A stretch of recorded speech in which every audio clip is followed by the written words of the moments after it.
Welcome to the High Performance Hockey Podcast. Today we're joined by legends in the field.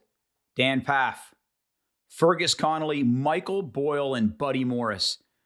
I don't need to introduce any of these individuals. In fact, it's a distinct honor for me to be able to interview them all. It's an unbelievable two-part series. That's correct. We're putting this into two different episodes, almost 2 hours of content with absolute legends in the field. Let me start with Michael Boyle. Mike was my first mentor in strength and conditioning. I remember vividly going to his probably first ever mentorship program in Boston. I always wanted to learn from Mike. I valued his opinion. He never made me feel like I didn't belong in the same room, and he was just ahead of his time. I always continue to come back to the simplicity that Mike has taught me. Many valuable lessons. Dan Pfaff, the human Swiss Army knife, encyclopedia, one of the most humble professionals and smartest professionals that I have ever had the distinct honor of learning from. Had the privilege of being one of the members in the Altus mentorship program. Again, an unbelievable resource that I highly recommend to performance professionals. And it was a fantastic experience and a pleasure learning from Coach Pfaff. He also, on the personal side, has been there for me during many difficult times in my life, and I value his friendship, and I'm very honored to call him mentor.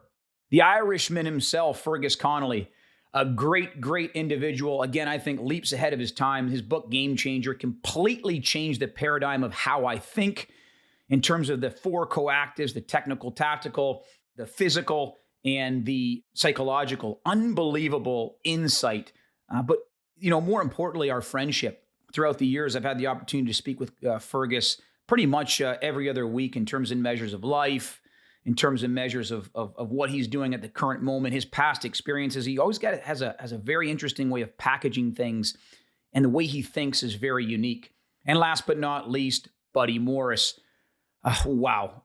Candor, passion, pulse, purpose, extremely bright individual. If I played professional football in the National Football League, I want to play for the Cardinals because I want to be coached by Buddy Morris. Changed the way I thought about programming. The first time I ever got turned on to Buddy was a Robbie Bork podcast, and I literally had to turn the car and put it into park to be able to take notes because there were so many gems. Completely changed my programming paradigm. I had the honor of interviewing him for a podcast about a year ago, and he immediately responded. He was gracious enough to give me his time. I sent him a book. He gave me a personal thank you, and I'll never forget those gestures. This is an absolutely once-in-a-lifetime deal for me. 4 of my dearest mentors that I consider lifelong learners, students of the game, all in one room talking about everything. Life, mistakes, advice to young coaches. This is an unbelievable resource. Please share with all in the performance industry. So happy to be able to give this information and share this information with you. Thank you all, Buddy, Dan, Fergus, and Mike for being my mentors. Love you all. Thanks for all you've done. Welcome to the podcast.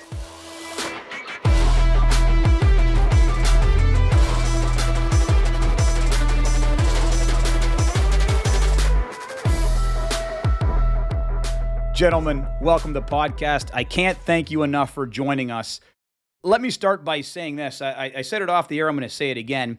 If someone were to ask me if I could have the opportunity to have dinner with 4 individuals that have had the most profound impact on me, not just as a performance coach, but as a person, this is the table that I'd be sitting at. So thank you all very much, Coach Pfaff, Coach Boyle, Buddy, Fergus. Thank you very much for being here. I'm very excited to share information about life, performance, and everything in between with our audience.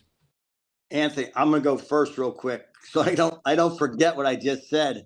At my age, my short-term memory runs rampant. I would be the waiter at that table pouring everybody water. And as Mike said, with a sleeveless shirt. That's actually all I own anymore.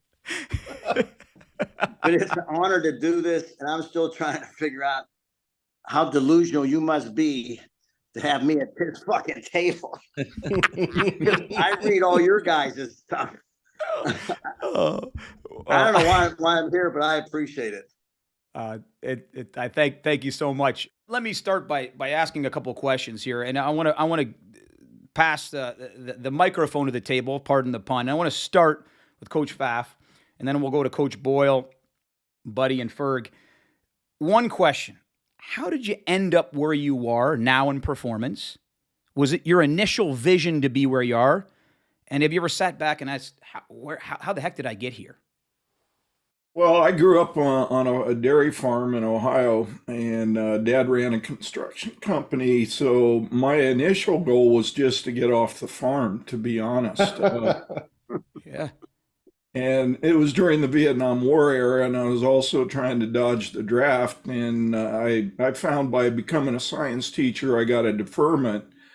So I ended up in education, and I love sport. So, back in the 60s, 70s, if you were a teacher, you also coached if you wanted a job. So, I ended up coaching all kinds of sports and teaching all kinds of subjects.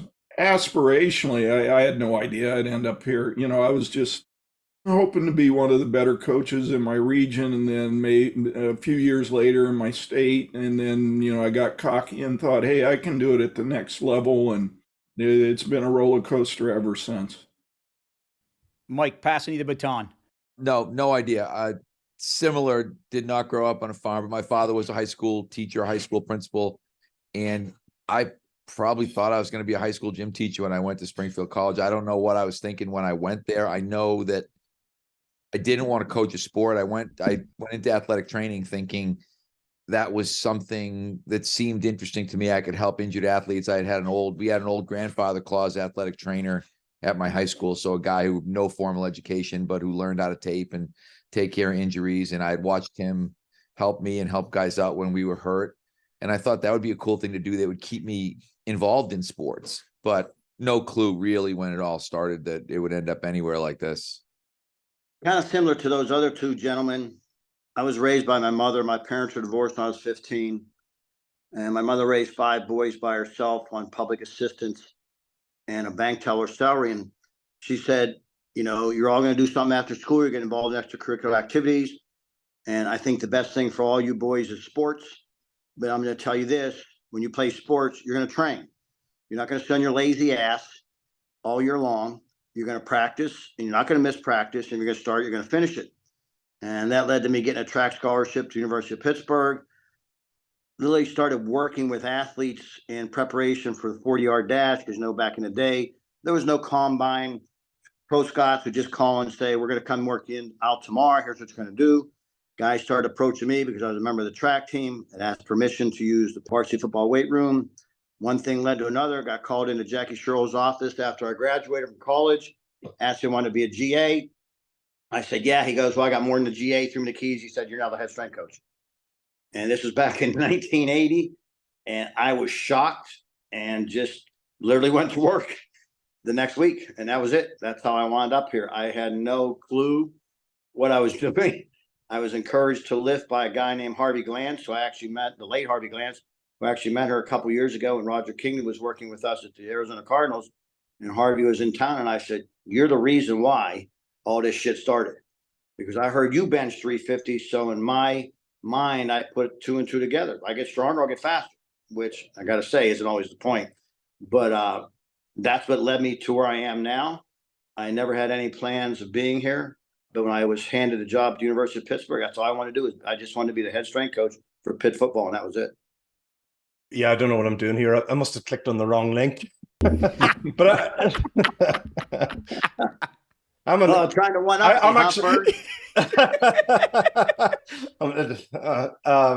I'm actually very, very similar to the other 3 legends. Like, I had no intention of getting involved in sport. I was a teacher. I was playing Gaelic football back in Ireland, and very similar to Buddy, I would play against a guy all the time. He was very, very strong. He was older, 10 years older than me. And somebody said, oh, he lifts weights. And so I went to try and find out, how do you get faster? How do you get fitter? So I would travel around the world to try and learn. And when I was at a team one day, I got offered, one of the guys said, hey, we've got an opportunity opening. Would you be interested? So I went back I took a career break from my teaching job to work as an assistant strength coach, sports scientist. And I think that's 20 years ago. And I don't think they have the job waiting for me if I went back now. But that's how I got involved, yeah. But like, it's encouraging to hear, to hear each of the other guys say that they didn't have a vision of ending up where they are now. It is interesting. Mike, I'd like you to answer this next one. And again, regarding mentors, who would you say affected, and you've been in this now for, oh my gosh, decades and decades, all of you have, who would you say affected your career the most? Head coach or mentor? And what was one major lesson that you learned from him or her? Well, I'd have to split it equally between head coach and mentor, because Jack Parker at BU, we've talked about Coach Yep. Parker in our hockey travels, was probably the biggest influence on my adult life, because my father died when I was 25, and I was probably with Coach Parker for another 30 more years after that. And I learned just everything about people and about, there was so many life lessons I got out of him during that time period that it was crazy. I saw, we had Travis Roy broke his neck, and watching him handle that. Mark Bavis died on 9/11, watching him handle that. We had our goalie a couple years later get run over by a car and have brain damage, and watching him handle that. And it was watching him handle all the non-hockey stuff and how he was able to sort of, kind of keep everybody together. It was funny. I just watched the Beckham documentary, the first 2 episodes last night, and they talked about how Alex Ferguson saved Beckham. Beckham was getting spit on, and Ferguson was like, we're just going to kind of rally the troops around Beckham. So Coach Parker had that effect at BU. He's, for people who are not familiar, and there'll be a lot of people on this podcast who aren't hockey people who aren't familiar, he's the winningest coach in one sport at one school in the history of the NCAA. So he had, I think, 890 something wins, all of them at Boston University. And the best part about him, when someone said, are you going to coach like another half year to get to 900? And he was like, 893, 900, who cares? What's the big deal? You know what I mean? Like, no, didn't care a bit about the numbers, but didn't, somebody said, oh, you don't want number 900. And he was like, 300 wasn't a big deal. 400 wasn't a big deal. I was with him for 300. I was there for the 300th, and I was there for the 800th. So we were together for a long time. But on the strength and conditioning side, and I don't want to steal the mic too long here, but Mike Wojcik was my dorm director. When I walked into Springfield College, I walked into this big track looking dude standing at the front door. And I was a young kid who, I don't know what I was doing. I was thinking I could lift weights and wanted to be an athletic trainer. Didn't really know what I wanted to do. And I just remember looking at this guy and thinking, well, he definitely lifts. I don't know who he is, but he definitely lifts. And he was the field event coach. But I was reading this thing today about Medici and about the Renaissance. We were in the friggin' hothouse at Springfield College. Our weight training instructor had just come from University of Hawaii, where he was training with Bill Starr. Mike Wojcik was there. Rusty Jones was there. Doug McKenney was there. Dave Tobe was there. Steve Spagnuolo, who's now the D coordinator from for Kansas City, was there. Like, we had all these people all at the same time, and none of us had any idea that anyone was going to amount to shit. To be honest, we were all just talking and drinking beer and listening to music most of the time. But falling in with Mike was light years ahead of most people. So he was probably the factor for me, really, in terms of this field. I got a long list. I'm kind of a believer that you have layers of mentors, and you have peer mentors and diverse mentorships and all that. So I'd say my number one mentor was my dad. Growing up on a farm, you had to understand livestock and crops and all of that and expertise. And we had ag agents that we would rely on. He ran a construction company where you had to know all the trades. So I saw the value of apprenticeships and identifying key mentors in each one of those trades. So my dad started me on this journey of being a generalist, if you will, the ability to wear a lot of hats and know a little bit about something so you could have an intelligent conversation and get answers. I'd say sports specific, obviously, Tom Tellez, famous sprint coach at the University of Houston, field event coach, taught me how to coach, how to teach. He was a consummate educator, very simple programming, not a lot of bells and whistles. And then Victor Lopez, the coach at Rice, was from Puerto Rico. And we worked together in Caribbean coaching education for years. He taught me the art of coaching. So Coach T was a biomechanist, very science-based, systematic, complex systems. Victor was kind of the Santana paint a picture kind of guy. And then Bjorn Bloomberg, a good friend in Sweden, who introduced me to a lot of the East European training methodologies and European. And so that started me on my programming journey. So those would be my big four. Outstanding. Ferg, you're up, buddy. Somebody sent me an email here. Dan, Pfaff, Mike Boyle, Buddy, Morris. No, but seriously, all three of those guys. I remember, I think, was it Coach X was your title on Elite? Was Oh, that? yeah. Yeah, Man right way there, back the then. man. See, I think my parents obviously had a huge influence on me early on. And the two people who gave me my first start, one was a guy called Phil Richards, strength coach in Wales, and the other guy was Craig White. And I think early on, those were the four people who probably had the biggest impact on me. And it wasn't necessarily what they taught me, although that was important. It was what they didn't say stop. Do you know what I mean? They didn't stop me from doing things. And that, I think, inspired a curiosity, a hunger to keep learning. And that was really important. Sometimes I think now young coaches, that's one of the things that, everybody has their own system and you can only do theirs. But back then it wasn't like that. You were just encouraged to go away and find solutions. And so that was really, really important. Craig and Phil, I think, were probably the two of the biggest influences for me. I was fortunate enough in high school to have a very good track and field coach in James Sanderbeck, who still remains a driving influence in my life as a Christian man, and Dom DiMattia, our jumps and sprints coach. I mean, I was a freshman in high school and I was doing plyos and different variations of jumps that he had brought literally when he came off the boat from Italy. And then that led me to Jackie Sherrill, who hired me at Pitt and literally hired me without permission from administration, was giving me and paying me money out of his pocket. And for the first 10 years, it was just constantly talking to people. I was fortunate enough to grow up in Pittsburgh and was exposed to the bodybuilding world, which I competed and oftentimes got criticized for because I was just a bodybuilder. But Jim Mannion, who was a great influence, is now the NPC physique chairman. I left Pitt in 1990. Just to let everybody know, my daughter, Kara, who's 37 now, has just celebrated a little over 1 year post-liver transplant at Cleveland Clinic. So I left coaching for 7-8 years when my daughter got sick, and I went back to Pitt in 97. And within 3 months, I was introduced and got to know Louis Simmons, Charles Pollock, late Louis Simmons, late Charles Poliquin, and the lately Charlie Francis. And that really opened up a world to me that I needed to spend more time studying and reading books and looking at other methods and means to train my athletes. And I've always believed you limit your knowledge, limit your abilities, limit the development of your athletes. And I never forget reading in Sports Illustrated about Mike Maluka, I think. Mike, Malula, that you trained at BC. And that inspired me more. And then I was very fortunate when I came to Arizona.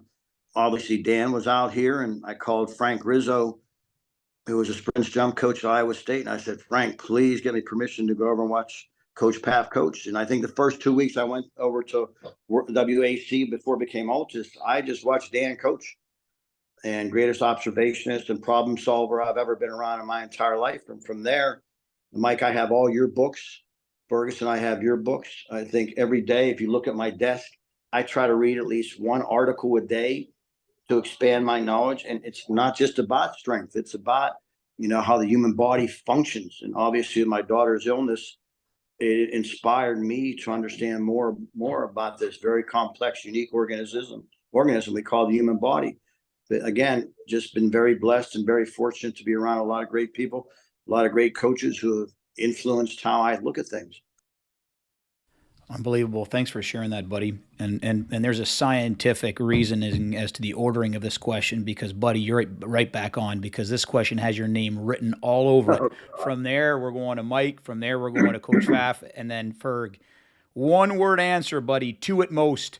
What is the one word when you read it or hear it that you have to pause, take a deep breath, and stop yourself from throwing your phone across the room? And this question was built by the Irishman himself, Fergus Connolly. I'm taking my deep breath right now. Muscle memory. Muscle memory. Just I'm holding on to my seat right now. That's all I can say right now. Muscle memory. Okay.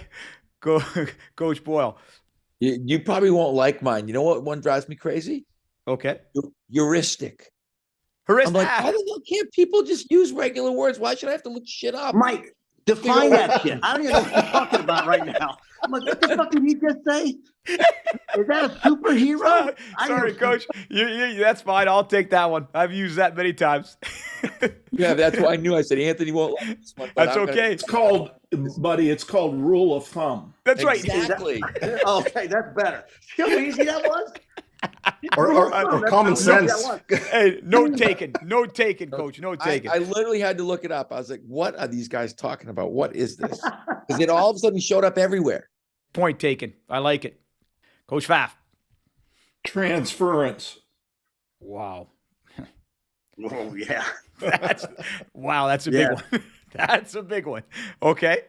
Ferg. Prediction. Interesting. Wow, these are right into the technology norm we go now. Okay, that is very, very interesting. Hopefully we get to all these. Coach Pfaff, I want to stick with you right now. I want to move over to this is the last question, the mentor section. Then when we're moved to Buddy and then Mike and then Ferg again. Which athlete taught you the most? I get asked questions this realm all the time. Your favorite country, favorite food, favorite music, whatnot. I'm not a favorites guy. Like I like diversity and experiences, and everybody's unique. And I can honestly say there's never been one athlete that I would identify in that realm. Fair enough. I'm a product of the thousands and thousands of athletes that I've had the honor to interface with. Excellent. I got to say that honestly, I got to say the same thing as Coach Pfaff. When I looked at that question on the sheets, I'm like, there's so many thousands of different athletes I've had the opportunity and blessing to work with. I just can't point to one because they're all highly unique in what they bring to the table, and they're all highly successful for different reasons. So I'm going to go with what Coach Pfaff said. There's just not one. It's too many. I'm going to buck the trend, sadly, and say, buddy, this guy might ring a bell for you. Billy Brooks. I don't know if you remember Billy Brooks, but Billy Brooks he's in the Ring of Honor for the Indianapolis Colts. He was the first pro athlete I ever really worked with. And I was so out of my depth because he wanted to be better in the worst way. You know, he was a 1AA receiver. He was a guy that he did end up getting drafted, but it was before the combine. We had to figure out what the tests were. I learned in the 2 or 3 years that I worked with him, I would go to every NSCA conference, and I remember going to Pittsburgh literally with no money. I went to Pittsburgh. I think I had $20 when I went to the NSCA in Pittsburgh in 1994. But with the idea that I got to get some shit to bring back for this kid because this kid is chomping at the bit. I remember talking about Harvey Glance. It wasn't Harvey Glance, but I'm trying to think of the guy's name. Another one of the great sprinters could jump onto the roof of a Volkswagen, and that was in Sports Illustrated. So I remember telling him one time that he wouldn't have to squat anymore when he could jump onto the roof of a Volkswagen. And one day he walked out in the parking lot and he was like, Mike, there's a Volkswagen over there. He goes, the bet's on. He literally jumped onto the top of this guy's Volkswagen and looked at me and he goes, and I'm going to keep squatting. He said, I just want to show you I could jump onto the roof of a Volkswagen. And I was sitting in the lobby in the parking lot thinking, holy shit, I hope no one sees us. Like, this is somebody's car. And like, is the roof good? Dan might remember the name. I can't. It might have been Houston McTeer. It was one of those sprinters of that era, but Houston McTeer from Florida. There you go. I remember that story. Yeah, I remember that, Mike. I'm not going to name this player actually because at the beginning I thought he was teaching me a lot. It was a Premier League soccer player who I was working with, but he asked me to coach him in the off season. So we would spend weeks on end working, and I was getting a lot of feedback, and he was asking me questions. But after a number of weeks, I realized that I was actually making him worse by involving him too much and getting too detailed. And so, at the beginning, I thought, this is brilliant. I'm explaining HRV to him. I'm explaining force profiles. Fucking, I make the guy worse by the time he goes back the end of the off season. But it was a brilliant lesson. Here I am. I thought I'm learning from him, and I'm getting feedback. I was driving him crazy. Yeah, this is where I'm going to interrupt. You have to tell Dan. Dan has to tell his high school coaching story when he recruited his basketball guys to run track, because it is my favorite story. I repeat it all the time, but it has to come from the horse's mouth. Dan, you gotta give this one to us. So, I worked at a rural school and the numbers were really small and everybody did every sport back then anyway. And so I had these two rock star basketball players that could go up and down the court forever. And I thought, perfect, 400, 800 guys, right? They're already in shape. And I had nobody in those event groups. And I was like, so I tried to talk these guys into it. And it was the first year where we had women's sports. So there were girls. And I had no game. Like, these guys are like, coach, we're not going out. The weather's shit, like long practices, we're not doing it. I was like, hey, all you got to do is come out and do like 2 workouts a week and you get a ride on the bus with the girls. That's the deal. And that's how I got my 800 meter group in high school. It wasn't about programming or density or tech or HRV or anything. It was like, hey, we got the cheerleaders on the bus. We're on the team. That's a great recruiting tactic. All I'd right. have jumped on the bus. Yeah. I want to switch it here and pivot. Mistakes. We've all made them. Gosh, I make more than I can count, but you guys have had decades and decades of experience, unlike myself. What would you say one of the biggest mistakes you've made, performance or personal, during your career when you look back at the rear view? Putting you on the spot, Coach Boyle, I'd like you to start if possible. Then we'll go to Buddy, then Coach Pfaff, and then Ferg. My wife is sitting right downstairs, and so she's going to hear this story. But the biggest mistake, I almost lost my wife. Literally, I almost lost, my life, not my actual physical life, but my existence, because I thought my behavior was normal. We went to marriage counseling. Smartest thing we ever did. She was like, we can't go to counseling, I'm out of here. And I said, I'll go to counseling with you. And I really thought, we're going to go to counseling and this counselor is going to tell her how great I am and that she's crazy and that, and we get in there and I'm thinking we're in and out in, 1 session. The woman's going to hear like, I'm working every day. I go to work early, I stay late, but, and I get in there and it's a woman and I'm thinking, we might be here 2 days. It might take me 2 days for this woman to catch on to what's going on here. And we were there for about 6 months. And the first day, the woman looked at me and she said, so you think you're normal? And I was like, ooh, this is not going my way right now. But it was honestly the best thing that ever happened to me. My whole life would be entirely different right now. But I was so into what I was doing, typical, no vacations, working 6 a.m. till, 10, 11 at night, working 2 jobs. I'm working for the Bruins. I'm working at BU. I'm going back and forth. I'm driving all over the place. I'm living the life. I'm thinking this is the greatest thing that's ever happened to me. And my wife is looking at me like, well, you're not here. You're not present. You're never home. I never see you. But I was thinking, yeah, but, I'm doing all this great shit. She was like, yeah, but you never hear. I don't see you. So, I mean, for me, life would have been much, much different. I can't imagine what life would have been like had I managed to actually finish screwing that whole thing up. Thank God for female marriage counselors. That's the lesson. Boy, Mike, I my first marriage failed because of my obsession with what I do. And again, that was a mistake. And it took really till recently, my daughter's liver transplant, to realize, I got a family, I got 2 daughters, I got a grandson now. But I think, every year I made mistakes professionally and in programming. And I think we all experience failure to be successful. Denzel Washington says you're all going to suck at one time, and I sucked at one time. But I think my biggest mistake is, believe it or not, I'm not a big people person. So my networking skills are horrible. I was fortunate when I left Pitt, when Kara got sick in 97, the University of Pittsburgh decided to make a change, and very influential people who I had coached at Pitt football, for example, Dan Marino, Jerry Osavsky, Emo Boris, these guys called me and went to administration and said, we want Buddy Morris back.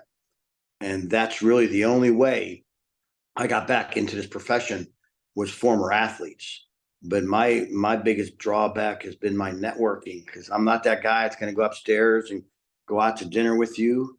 I'm going to spend time studying. And then now I go home to be with my wife, and I make sure that every day I FaceTime both my daughter. My day doesn't start till I FaceTime both my daughters and my grandson. And it's taken a long time to realize that. And I'm thankful that the good Lord has seen me through that. And I'm where I'm at now. I think it's a common thread here. So I'd say my biggest failure again was family management, family time, family quality, and abuse of alcohol, trying to cope with the hours, the lifestyle, and the management. And so my wife was a lot like Mike's. She put down the marker and said, this has got to change, or I'm out and the kids are out. And so in 1989, I had to do a big U-turn on how I operate and think and what I'm doing. So on the personal side, I'll echo what the group said, calendar management of, family, a balance of some sort. And, I don't think you can ever have work-life balance, but when you're there, you need to be there. And I was never there. I was always somewhere else mentally. Career-wise, I would say, rigidity to programming.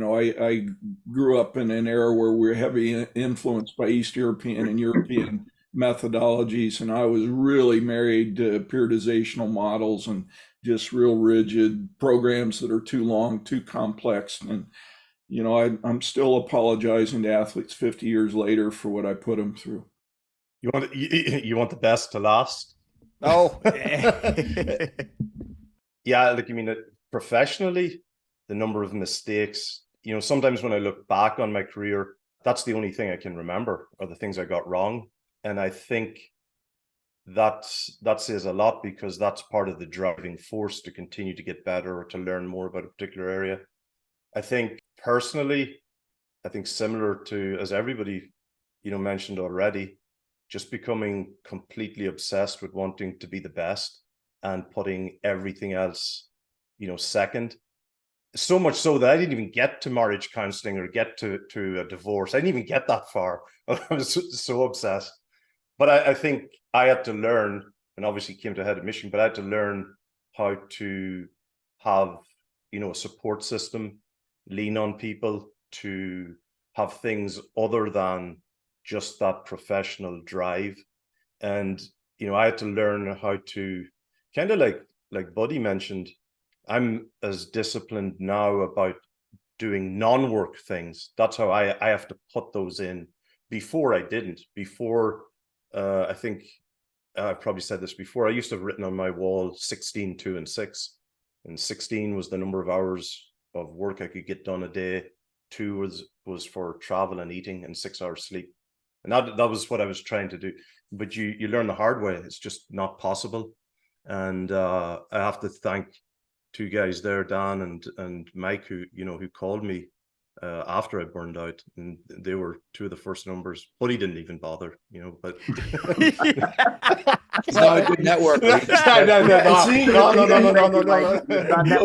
But all joking aside, like, seriously, Mike, who I'd never met before, and Dan, who I hadn't spoken to in a long time, those were the 2 of the first numbers that appeared on my phone. I've never forgotten that.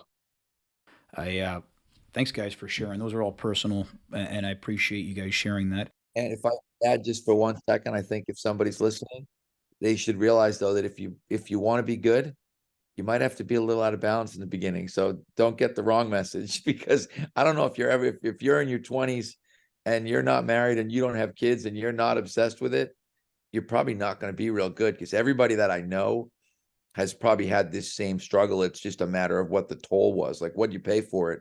Everybody paid a different price, I think, down the road. And it's, can you at some point get your shit together and realize that, okay, I'm over the edge here, and I'm not, I'm no longer doing what I'm supposed to be doing in the big picture.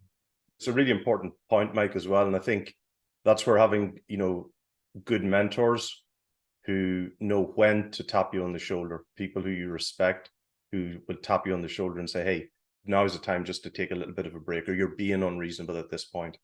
But yeah, early on, you're not going to do anything, if you're not a little bit obsessed early in your career. Yeah, if I'd seen the 16, 2, and 6, I might have said, okay, we need. Yeah. I'd walk in and see if I see it on anybody's wall from now, and I'm going to have a talk with them right away. I want to stick with this idea of mistakes, and I want to ask a different question, but it relates to mistakes. So we talked about the biggest mistake, and these were personal or career. Every young coach coming through has moments where they struggle. Okay, looking back, what was one of those times in your career where you doubted yourself the most? Hey, do I want to stick with this? Am I good at this? Is this worth it? Did you go through those during your career, buddy? I want to start with you. I really, you know what? I don't want to sound arrogant. I never really doubted myself. I thought if I just kept my nose to the grindstone, and I knew there were periods of time where I'd have to crawl before I walk before I run, as my mother used to say. But I went back to Pitt in '97. You're talking about a 7-year hiatus away from coaching, and the rules had all changed. Athletes had changed, so it was a complete shock. And I literally sat in my office one night at the University of Pittsburgh. I'm like, did I make the right decision? And then I think after that, probably the worst year, absolute worst year. I was eating Wellbutrin like it was fucking M&Ms. Was in 2013. I lost my job at the University of Pittsburgh with James Smith in 2011. Was still on a 2-year contract, under a 3-year contract, 2 years left. I turned down a Washington Redskins job with Mike Shanahan to stay at Pitt because my daughter was getting tuition waiver to be in nursing school. Couldn't really find a job after 2 years. And my wife wanted to open up a performance center in Buffalo. And I'm like, it's not going to work. She goes, it's going to work. I'm like, it's not going to work. And this went back and forth. So I said, I'm going to be an idiot. I'm going to prove you wrong. And 2013 was the darkest year of my life. And to be honest with everybody, I'd have put a gun to my head if my daughters and my mother weren't alive. That's how deep of a dark, and we all go through a deep, dark tunnel I had found myself in. There was no happiness. I wasn't coaching. To be honest, I was around people that, who just had no ambition, no sense of urgency, no work habits. And all they were concerned about was self-absorption and who's paying attention to me now and where we're going to go for the next good time. And like Denzel Washington, I always refer to him because I like what he says a lot of times. You hang around 5 idiots, you're going to be the sixth one. And I was becoming the sixth idiot. And I thank God every day that BA remembered me, that Steve Keim was good to me, and that Michael Bidwell, who was our owner and president of our team, has been like a guardian angel savior for me because I've been here for 10 years under 4 different coaching staffs. That means every 2.5 years, I'm changing the coaching staff. Literally flew my wife, Monica, and I to Cleveland, Ohio, when my daughter had her liver transplant so I could spend time with my child before she went in. I got 20 minutes to see Kara before she went in to do a 10.5-hour surgery. Had a car waiting for me, landed me right next to Cleveland Airport. So, 2013, I never want to relive that. When I'm feeling sorry for myself or I get down on myself, I remember that day, that year, and I pull myself out and say, I'm not going through that nonsense again. Never again will I put myself in that position. But that was probably the darkest period of my life, to be honest with you. For me, I doubt myself all the time. I'm unlike, I wish I had Buddy's confidence. I wouldn't have sleeves on this sweatshirt right now if I had. I standard joke, if anybody saw me with my shirt off, I'd immediately go out of business. It would be the end. But no, I have imposter dreams all the time. I have dreams where I get found out and people realize that like I'm the Wizard of Oz, I'm the fat guy behind the curtain just pulling the levers, and it never ends for me. I'm starting to accept the fact that that's just the way that I think, but I do think for some people that's what drives you. They always say, there's fear of failure and fear of success. I think I was a fear of failure person. I was never worried about succeeding, but I was never thinking that I was. So I was never there. And I think, I've been running this stupid race probably forever. And somebody's been yanking the finish line back on me the whole time. And even now, it's almost embarrassing when people talk about, legends or how long you've been in the field, or I won't even wear, we have all these Mike Boyle strength and conditioning clothes. I'm like, I look like Laverne and Shirley, for Christ's sake, walking around with my name on my shirt. It's no chance. I won't even wear this stuff. So I think there's a huge lack of self-confidence that I hide with a good phony extrovert personality. I would say I was kind of bipolar, so I would drift between imposter syndrome to I'm a genius and I can figure this out if I'm given enough time. So it depended on the day and which direction the wind was blowing and which camp I lived in. I think if we're really honest, and the reason I like track and field is there's no place to hide. We fail on a regular basis. So you better get really comfortable with failure and frustration and not knowing, and really good at contingencies. So, in the construction trade, you were taught contingencies like, oh, I'm out of wood. What do we do here? Well, what's plan B? And so I think in moments of doubt, I always kind of leaned in. I got good contingency skills, but I think I was super bipolar. Like one week I'd be ready to retire or jump off the bridge, and the next week I'm like, hey, I'm Sir Isaac Newton here. I've figured out where the planets are. Unbelievable responses, guys. This is outstanding. Ferg.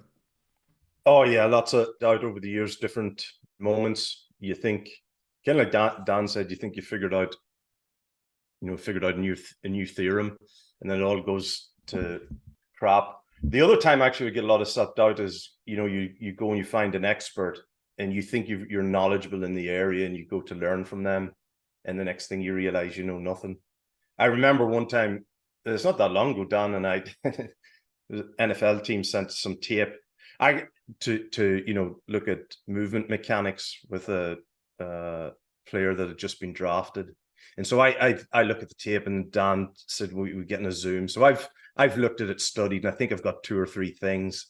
And Dan then comes on and starts talking, and he said, and saying things like, so do you see this, and do you see this? And I'm looking at it like, are we looking at the same fucking tape at all here? You know what I mean? So it's moments like that you go, I thought I knew something about movement mechanics, and it's like looking at a field of thistles or something. Just we're looking at the wrong thing.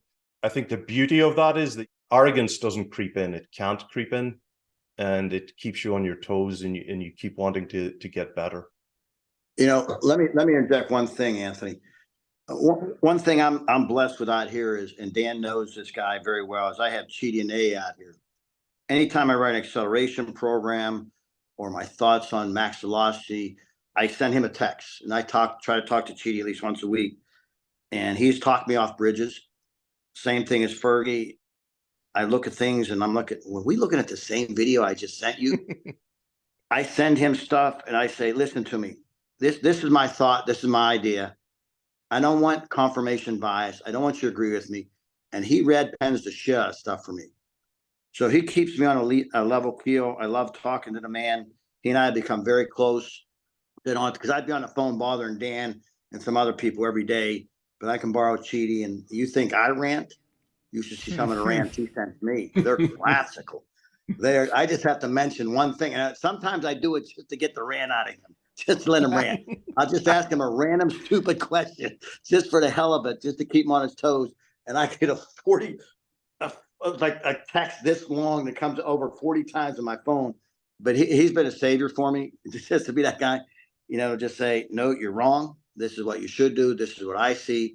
And so like everybody else, I never lost confidence. But yeah, I think the common denominator between all of us is we've all gone through those periods of time where, like, yeah, I'm an idiot, boy. I have no idea what the fuck I'm doing right now. And I think everybody who's been successful is going to go through that.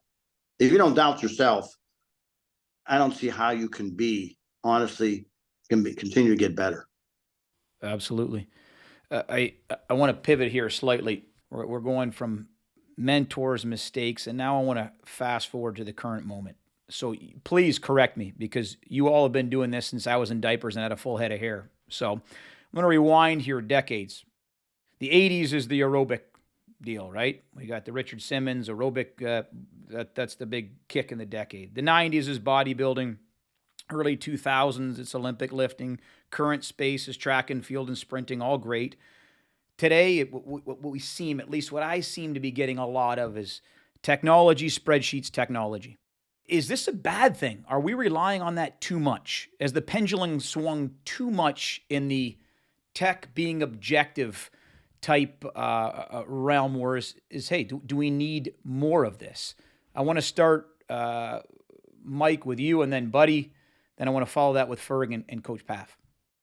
Fergus, I'm going to apologize right off the bat here before I even start, because when I wrote down my line, I said, if you have an accent and a sports science degree, you get to be the boss now. So, so I I'm, don't. I'm very, Look, I don't disagree. If he had started with me, I would have said sports science. You know, that's where I'd apologize for it. But no, no, you're I 100%. need language You're lessons right. from you. If I could talk like you, I'd probably run an NFL team somewhere, because It's everybody's true though. dying to get the next Irishman, Englishman, or Australian coming out of the sports science mill across the pond here. And so I think, to me, way too much. Coaching is getting worse. To me, I've been calling it the nerdification of strength and conditioning. You know, we've literally made this thing into, you know, people now they got 3 data analysts. There was some guy the other day saying we should learn to code. You know, that should be an essential skill for strength and conditioning coaches. And I'm like, I don't even know what fucking coding is. Excuse me. I was like, why should I learn to do it? I'm like, I don't even have any idea what this guy is talking about. And he's saying it's an essential skill.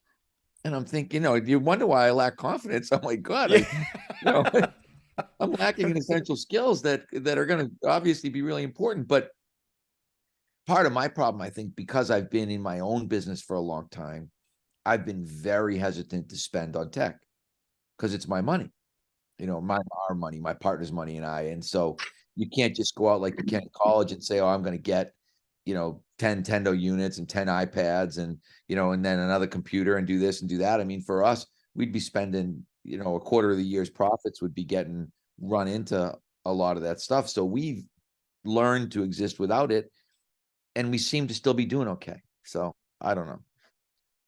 That's my thought process. I really got to agree with what Mike says. I think you can be data driven or data aware.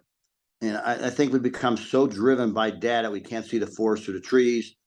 We've paralyzed coaching because people will become, well, what's the data say? Well, coaching still comes down to being an art and a science, and it still comes down to balance and understanding your sport.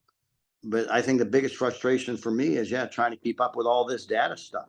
I'm still learning how to read force plates, and I started talking to Matt Jordan, who I met through Dan, for 7-8 years now.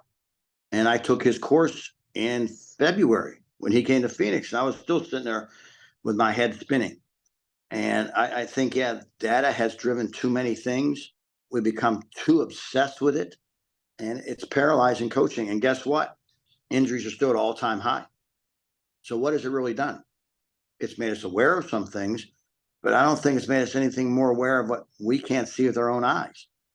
But I think, it's become too much. It's become too overwhelming, to be honest with you. I feel like I should apologize. I do. I think so. When I started, I think it was the Welsh rugby team. We were the first team to have GPS units on every single player, at training and in games. But and that was the kind of narrative when we were collecting data. But the head of performance, Craig White, was brilliant. He didn't bring me in to provide data to run the team. It was there in the background, and that was the right way to do it.